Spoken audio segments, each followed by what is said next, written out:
What's up, YouTube? It's Paul, the Evil Professor. I'm joined today, as always, by Robert Spazzy Mangillo. Robert, what are you drinking over there? Drinking a Gatorade, man, lime. Show us your Gatorade lime, Robert.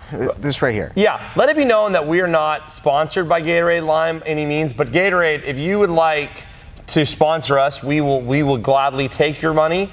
I am drinking a Rockstar because I feel like a rock star, but also they are not giving me any money either. Smells good. This is why I'm fat. So today we are going to talk about something I talk about a lot, which is samurais, Ronins, and ninjas. And I think that we're doing like Think Piece Thursday, where we talk about stuff that we talk about in the gym, or things that we discover when we're traveling that obviously has to do with martial arts, but also is just general gym conversation. So, Spazzy, when you think about samurai, what comes to mind? The sword, the armor. Sword, armor. Okay, what else? That energy. All right. I think energy. That's a cool thing to say. Yeah. For me, when I think about samurai, I think about they have a master. Like they have a feudal lord. They fight for a purpose, a shared common purpose. As a martial artist, when I think about samurai, I think about the guys in the gym that wave the flag. Yeah. They 100%, they live, breathe, die our system. Like, I know that if they go to a fight, or if they are at a press event, or if they're just in public, they are representing us. They believe in our system. They train with us. They adopt our methodologies, our lingo. Those are the people that I see become the most successful. Yeah. I forgot how the saying went, but it was like if you want to go somewhere fast, run alone. If you want to go somewhere far, walk together. Something like that. I don't know if I messed that one up. I think there's one about a baby bull. I don't know if I can say that on YouTube, though. A daddy bull and a baby bull at the top of the hill, and they see a bunch of cows at the bottom. If that's something you're interested in, just Google the rest about the baby bull and the daddy bull, and then all together we can do that. That's so great. Yeah. But yeah, I think that ultimately to be successful as a martial artist, you have to have a systematic approach to learning. And I feel like the samurai, or that samurai mentality of, this is how we're doing it. And don't get me wrong, I don't believe that you should be limited. I kind of have the Bruce Lee philosophy of using no way as way. So I think that you should seek out information. You should be learning. Something that we're always here doing as a team is, hey, did you see this? Hey, have you tried this? Hey, what do you know about this? The seminar we just went to. Valentina Shevchenko. Okay, yeah. So we went to the Shevchenko sisters seminar. It was 3 hours. We drove 3 hours to go to the seminar. We took the 3 hours of drills, or two hours of drills that they taught us, and then we brought them back into the gym, and we've been adding and interpreting and changing everything that... Dissecting everything. Yeah, and say, oh, this is why this works, or this is why that works. That, to me, is the mentality of a scientist. And I think that we, I always talk about fight science here. And also, I'm going to pull back a little bit. So, a lot of people don't understand what a samurai really is. So, way of a samurai is that these are a group of people that fight for a common cause. And, again, cartoons and animes, and they just think of one guy, one sword ripping through. Yeah, this is an army. Yeah. Samurai are armies. Yeah. So that's a great segue. That brings us to Ronin. So when I say a Ronin, do you know what a Ronin is? It seems like, I might get this completely off. Probably. I'm going to go 100% wrong on this one. Samurai guy, but just by himself. Yeah. Okay. Perfect. Okay, right. So a Ronin is a samurai without a master. And to me, this is something we see a lot in martial arts. These are the guys that they bounce around from gym to gym. They're in your gym one day sparring, they're in someone else's gym the next day doing technique. These guys have no master. They have no flag that they wave. In the nicest way possible, these people are energy vampires. For me, they will come in and they'll take all the material that you'll give them, but they don't give anything back.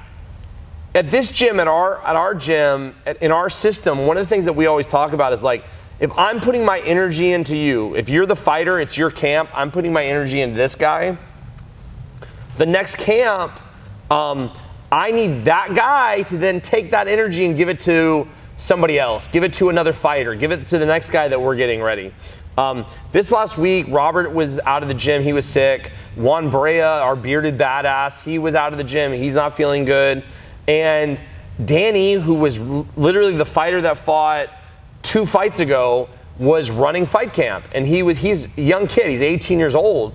But he was just basically showing us the drills. He was teaching the drills that he had done in his previous camps because I could not be there. For you guys that are watching at home, like Robert and Juan Brea, they run more of the fight camps than I do because of the way my schedule is. I'm not actively in fight camp every single day. Yes, I oversee fight camp, but on a day-to-day operational level, I rely on my team, Robert and Juan, and the fighters to keep the system going. Someone's always there, someone's always leading it. I might be in the gym, but I might not be, like standing there like a hawk staring with my, resting bitch face, which if you've seen me in practice, I'm like this. No!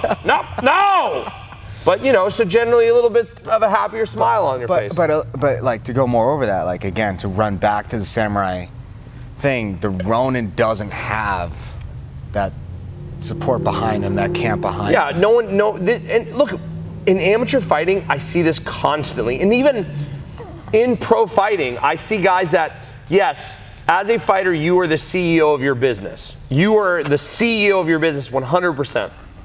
But if you don't have a support team around you, I think it limits your ability to be successful. I get guys from other gyms that message me and they want mitt work. They're like, hey, I want to come in, I want to do mitt work, but they don't represent my gym, they represent other gyms. And of course they are willing to pay. I don't want to do mitt work with them. Why? To me, the amount of money they can give me isn't as worth it as the amount of energy I have to put into them. Especially for them to wave another flag. Why? I'll do mitt work with my guys every day. But if you're going to pay me, $60 an hour to do mitt work with you, I think my mitt work is worth more than that because if I could spend an hour with Robert or one of our fighters, somebody on the team, that hour's better used for me than the $60 or $75 that you might pay me for mitt work. And to go deeper into that, the reason being is that same guy that you've just invested your energy into can just now invest that energy into somebody else. Yeah. Like there was a point maybe 2 years ago where I was trying to make you and Juan better at mitts. Where I was, hey, this is how you need to do mitts. Why? Well, we're building an army. We're building an army of samurai, and I can't be the only guy that can do mitts at a higher level. I need 5, 6, 7 guys that can feed mitts at a higher level.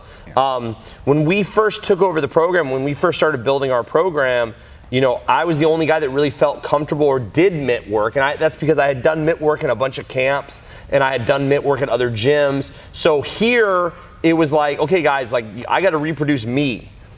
Problem with that, and this is kind of off subject, is that when I'm trying to reproduce me, that also makes me replaceable. And I know a lot of coaches, unfortunately, at the lower levels get nervous, like, wow, if this guy can do my job really well, maybe they're going to replace me with him. That's life, guys. Everybody is replaceable. But if you're not making your team better than you, I say to my guys all the time, if you can't beat my ass, if you can't do everything better than I can in a couple years, like, what am I doing? I'm not doing my job appropriately, right? I definitely understand that point of view, and just to kind of combat that point of view, if this is something that's like in your mindset of like being fearful of being replaced if you teach someone something else, if you teach something to someone else that now they can take control of that, you can actually grow further and take on, I don't know, another task. I don't know what another. Yeah, I mean, it's just to grow a program.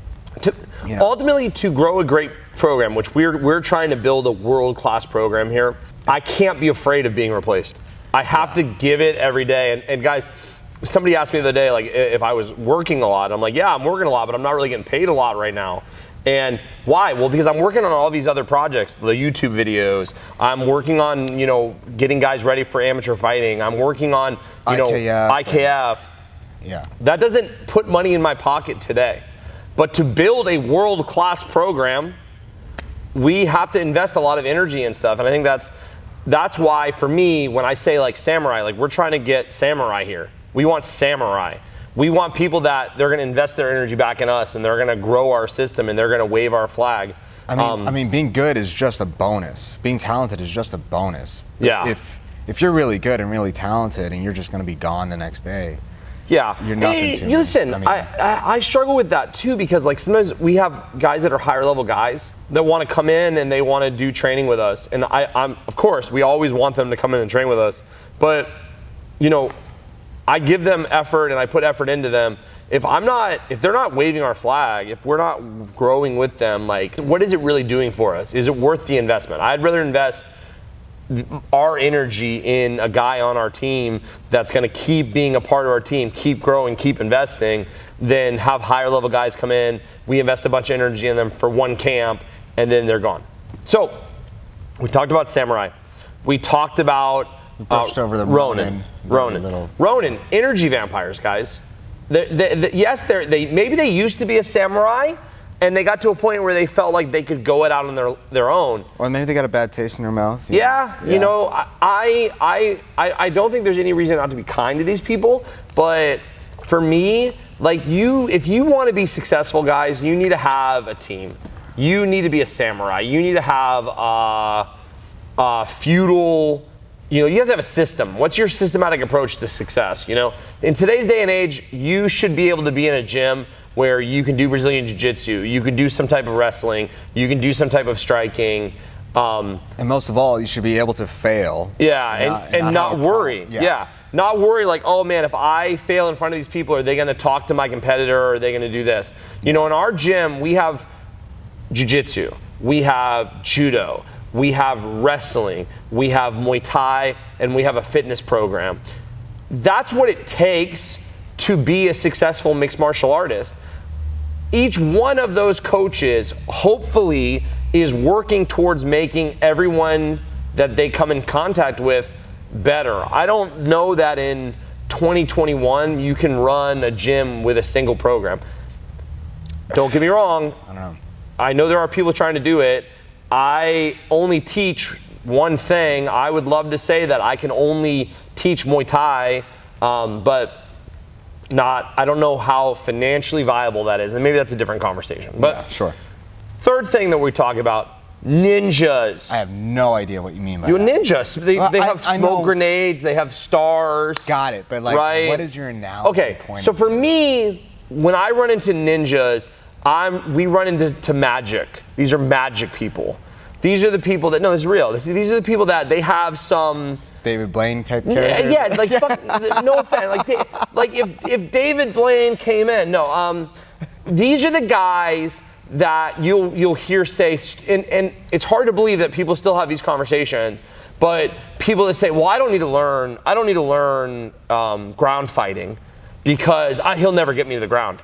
My stand-up's too good. Okay, what if people's? They have magical techniques. Like they're never gonna fall on the ground because they have magic, or I love this. Like I'll just hit him in the groin. Fair. Okay. What do you mean you just hit him in the groin? Well, if he grabbed me like that, I'd punch him in the groin. Dick twist. Yeah. Like. Years ago, maybe legitimately 20 years ago, I was at a party, and there was a guy he was collecting $20 for you to kick him in the crotch, right in the groin, right in the crotch. And there was a line, maybe 10 guys deep, and every guy came up, handed him $20, kicked him in the groin. And eventually, a guy is like, I'm calling BS on this. take down your pants. Let me see what you got in there, because he thought he had like on a cup or something. So the guy's like, nah, I'm not doing that for 20 bucks, but I'll do it for 50. Because everyone has a price. Yeah. And this guy hands him a 50. He pulls his pants down, you know, just hanging in the wind. And this guy kicked him as hard as he could in the groin. Didn't face him. Nothing. Guys, not everyone has the same amount of, you know, pain compliance or tolerance. You know, like if you're one of these guys that you're a ninja, where you have magical techniques of, you know, oh, I'm just going to use whatever and it always works. No, like there are samurai out there that are training. Look, this is going to piss some people off. Same thing. If you're a gun guy, you are a gun. I own a gun. Robert owns a gun. If you're a gun guy, that's cool. I like to shoot. I've done a lot of training in guns. Yes. Is having a gun the ultimate solution to every one of your problems? No. No, sorry. Spoiler alert. 60% of the time, concealed weapons permit holders in Florida get into confrontations, report not having their firearm on them. There is no one magic solution to your problems. It's not a knife. It's not a gun. It's not, oh, I know so much kickboxing that no one's going to take me down. Likewise, I know so much jiu-jitsu where guys aren't going to hit me. Yeah, like, you know, Robert and I have both been involved in grappling for many years. I think it's great. I think everyone should do it. I think it's really, really important. But at the end of the day, if you are in a bar and you have this much room and a guy runs up and tries to, you know, punch you in the face, jiu-jitsu might not be the ultimate solution. Now, what if I fall? Yeah, absolutely. I need to know how to get up. I need to know how to fight for top. I need to get out of a bad position. What if I'm somebody that's smaller, weaker? Yes, I want some jiu-jitsu, but, you know, there's no one magical solution. Yeah. Now that I've told you this, what's going to happen? This is what, now that if you've stayed and watched this entire video, you're going to run into these people. So when you're talking to someone, you're going to start going, oh, this is a samurai. Oh, this is a Ronin. Oh, this is a ninja. Another example of the ninja. I hate talking about what I do with regular people. I'll be like out with my friends and somebody, oh, this is Paul, he teaches martial arts. And then some guy will be like, what's the one move that works every time? Like what should I, if I only had to practice one thing, what would it be? But I think a lot of people outside the fight community are gonna be ninjas coming in. They don't really know. I mean, obviously, like that is the what if guys. I'll just do this guy. Yeah, I mean, look, is there one move that always works? Yeah, well, how fast can you run? This is why when people in a bar ask me, like, well, what's one move that I really should work on? I'm like, well, how fast do you run? Can you run really? And they'll be like, well, what do you mean? And I'm like, well, if you wanted to fight me, if I could outrun you, I would win. And they're like, no, but like, you know, what's the one move? And I'm like, yeah, it'd be like, I run away from you.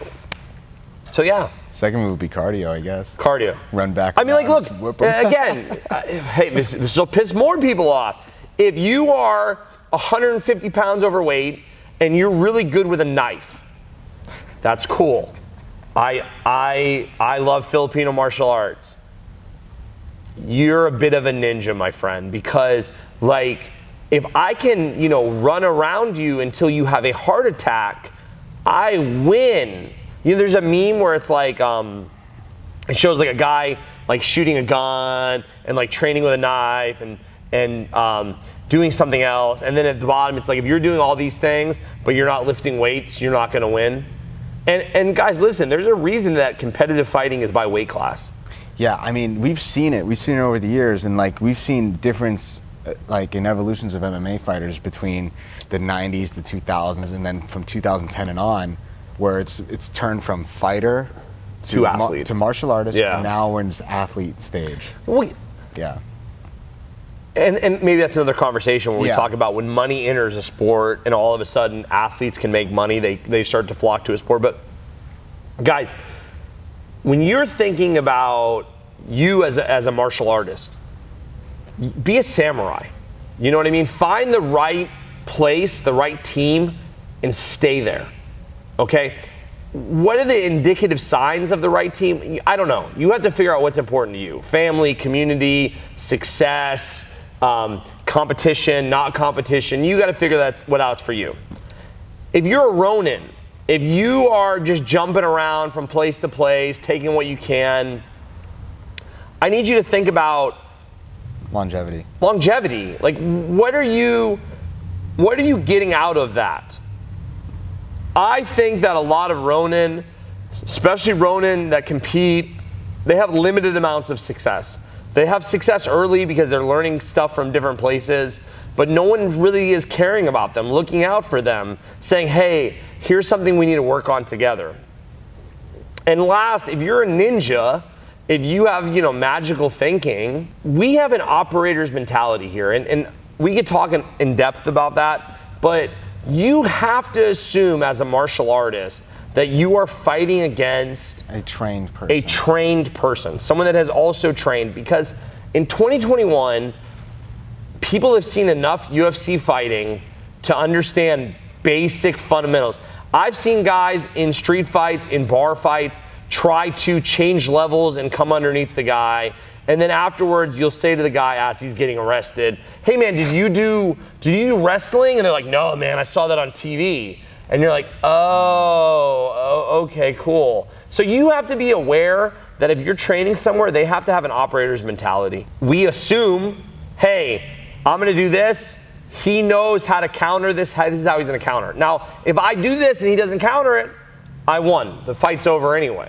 But you have to have that mentality in your head when you're training. You had two important messages, one for the Ronin, one for the Samurai, but the most important message would be for the Rockstar to sponsor me. Would be for the Samurai. What is that? The most important message for the Samurai is that you're gonna encounter this Ronin, you are gonna encounter this ninja. The best thing you could do, to the best of your ability, is to bring them in. Bring them into your community and accept them in.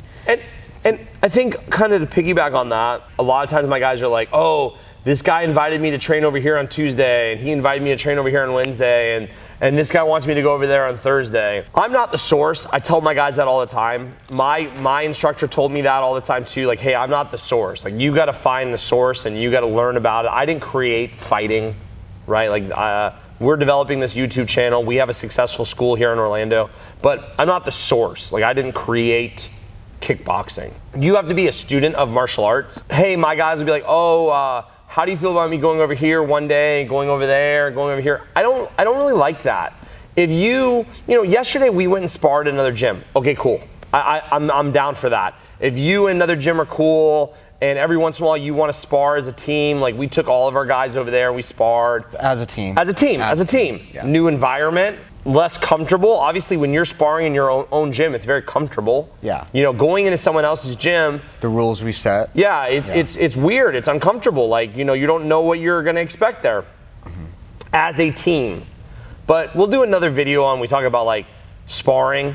I hate when guys just like show up for spar. Like I'll invite someone into the gym, like, hey, come train with us sometime. Like, oh, when do you guys spar?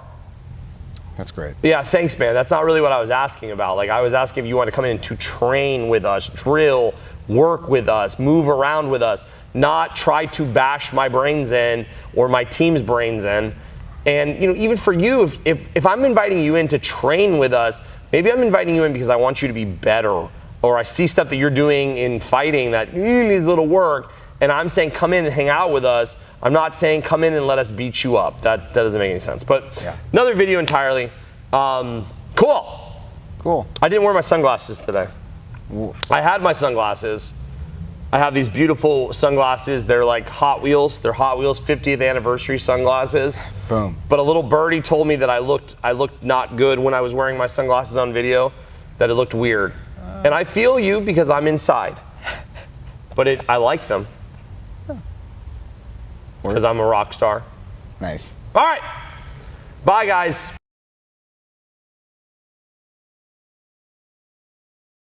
Side note, if you are a ninja and you go to class. This is my serious question.